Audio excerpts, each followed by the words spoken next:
আজি গণতন্ত্ৰ দিৱস সমগ্ৰ দেশবাসীৰ লগতে অসমতো উখল মাখলেৰে উদযাপন কৰা হৈছে ৭৬তম গণতন্ত্ৰ দিৱস।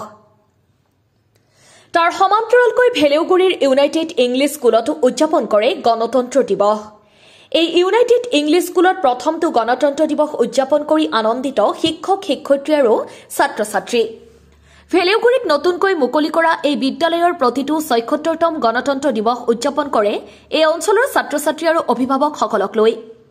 এই পবিত্ৰ সময়ত অভিভাৱকসকলৰ সহায় সহযোগিতা দেখি উৎফুল্লিত বিদ্যালয়ৰ শিক্ষক শিক্ষয়িত্ৰীসকল। পুৱাৰ ভাগতে বিদ্যালয়খনত পতাকা উত্তোলন কৰে। পতাকা উত্তোলন কৰাৰ পিছত বিভিন্ন কাৰ্যসূচী গ্ৰহণ কৰা হয়।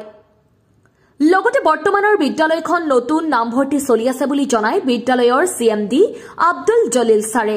এই সন্দৰ্ভত আমাৰ হাতত মন্তব্য আছে আৰু কিছু দৃশ্য আছে, আমি আগবঢ়াব খুজিছো। হয়, আজি 76 ৰিপাব্লিক ডে আমাৰ স্কুলৰ প্ৰথম 26 জানুৱাৰী ৰিপাব্লিক ডে হিচাপে আজি আমি উদযাপন কৰিছোঁ।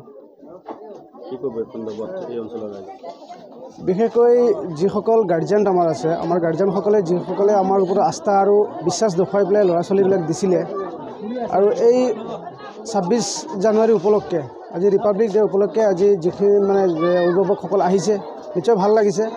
আৰু আগন্তুক দিনতো তেখেতসকলৰ এই স্কুলৰ প্ৰতি যেনেকুৱা মৰম দেখুৱাই আছে, মৰম চেনেহ দেখুৱাই আছে।